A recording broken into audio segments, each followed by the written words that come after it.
Hello बच्चों, इसके पूर्व में हम लोगों ने बड़ा ही महत्वपूर्ण टॉपिक अलंकार पढ़ा और अलंकार में हम लोगों ने अर्थालंकार पढ़ा था।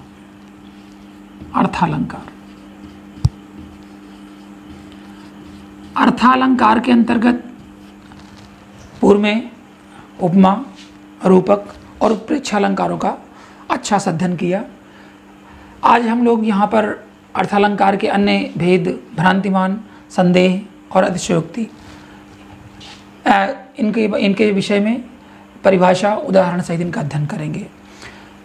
क्योंकि अलंकार परीक्षाओं की दृष्टि से बड़ा ही महत्वपूर्ण होता है और हमें ये बात समझना पड़ेगा कि अलंकार जितना हमारा मजबूत स्थिति में आता है, उसको हम जितनी अच्छी तरह से तैयारी कर लेते हैं वो हमारे लिए हितकर होता है। अलंकार पहला हो गया भ्रांतिमान। भ्रांतिमान को बच्चों देखा जाए तो वैसे भी भ्रम से बना है, भ्रम की स्थिति है भ्रांतिमान। परिभाषा में समानता के कारण किसी वस्तु में दूसरी वस्तु का भ्रम होना। अगर हमें एक वस्तु का दूसरी वस्तु में तुलना करने पर, समानता करने पर भ्रम हो रहा है तो वहाँ बड़ी ही सरलता से हम पहचान सकते हैं कि यह भ्रांतिमान का उदाहरण दिया गया है।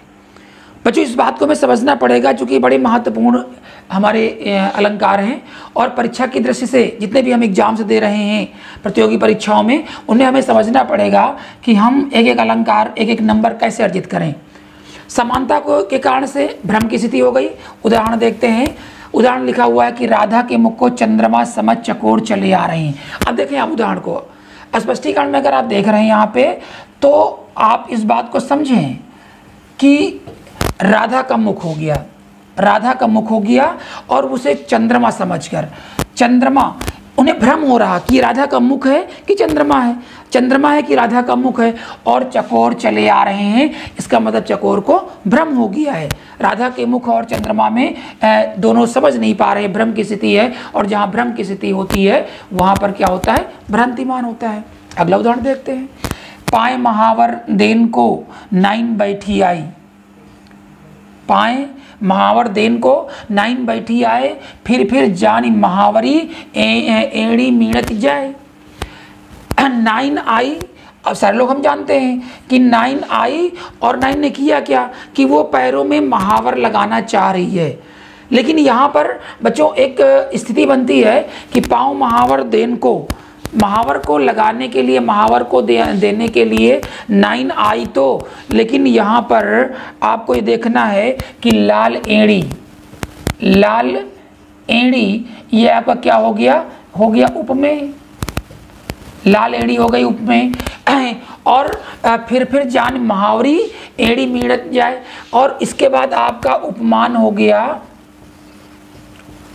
उपमान हो जाता है कि आप ये देख रहे हैं कि यहाँ पर जो आपकी का महावर है, महावर क्या होता है? जो आप लाल रंग लगाते हैं।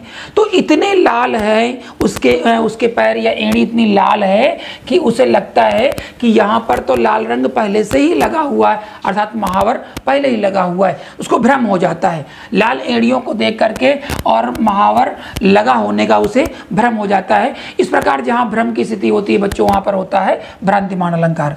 दूसरा, संदेह अलंकार। संदेह अलंकार जैसा कि नाम से ही है, संदेह। अब समानता के कारण जहाँ पर हम देखते हैं अनिश्चय की दशा बनी रहे, ये है कि ये है। उदाहरण इसके पहले भी आपने एक बहुत बड़ा प्रसिद्ध उदाहरण पढ़ा है कि नारी बीच सारी है कि सारी की नारी है।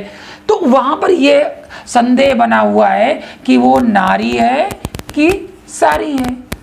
संदेह जहाँ पर यह निश्चित नहीं हो पाता है। एक बात और ध्यान समझे, संदेह में संदेह अंत तक बना रहता है, जबकि भ्रांतिमान में आप किसी वस्तु का संदेह नहीं रहता है। वहाँ किसी को कुछ मान करके आप कार्य कर लेते हैं, संदेह आपका अंततोगत्वा बना ही रहता है। जैसे ये दूसरा उदाहरण देखें। कैदो व्योम बीथिका भरे हैं भूर धूम केतु, कैदो चली मेरते कृसान सर भारी है। अब आकाश मंडल से यहाँ पर क्या, बहुत सारे धूमकेतु आ रहे हैं, बहुत सारे पुच्छल तारे आ रहे हैं, बहुत सारे पुच्छल तारे आ रही, और वहाँ पे ऐसा लगता है कि कैदो चली मेरुते ये मेरु पर्वत से क्या है? कृसान, यहाँ पर आग की नदी चली आ रही है। आग की वो धूमकेतु चले आ रहे हैं कि आग की नदी चली आ रही है, कि यहाँ पर ये निश्चित नहीं हो पा रहा है। कैदो व्योम भीतिका भरे भूर धूमकेतु, यहाँ पर एक तो कैदो लगा हुआ है, ये भी आपका संदेह व्यक्त करता है, ये है अथवा ये है, ये है अथवा ये है, अर्थात ये निश्चित नहीं हो पाता। कहने का आशय हो गया बच्चों, जब अनिश्चय की दशा बनी होती है तो वहाँ पर स्वतः ही संदेह अलंकार हो जाता है। तीसरा हुआ कि अगर आप देखेंगे कि अतिशयोक्ति अलंकार, और अतिशयोक्ति अलंकार में अगर आप देख रहे हैं यहाँ पे, तो अतिशयोक्ति का अर्थ ही हो गया किसी बात को बहुत बढ़ा चढ़ा कर कहना। किसी बात को जब हम जहाँ पर किसी के गुण या स्थिति को बढ़ा चढ़ा कर वर्णन करते हैं तो वहाँ पर हो जाता है अतिशयोक्ति अलंकार।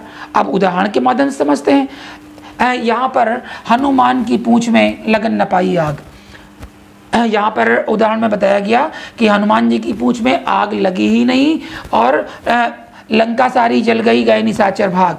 अब लंका सिगरी जल गई, लंका जल गई कब? जब हनुमान जी की पूंछ में आग लगी ही नहीं।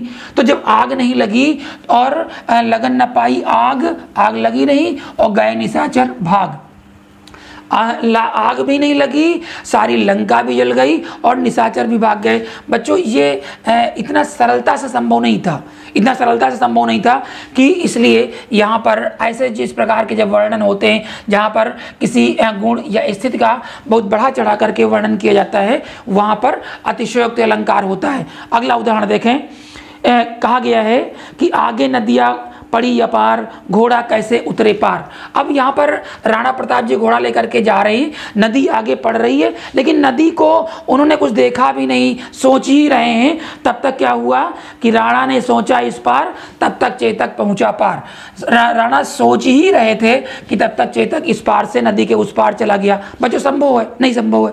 जहाँ पर केवल कल्पना ही कर रहे थे, सोच ही रहे थे नदी को देख करके कि यहाँ पर घोड़ा उस पार कैसे जाए, तभी तक वह चेतक नदी के उस पार पहुंच गया।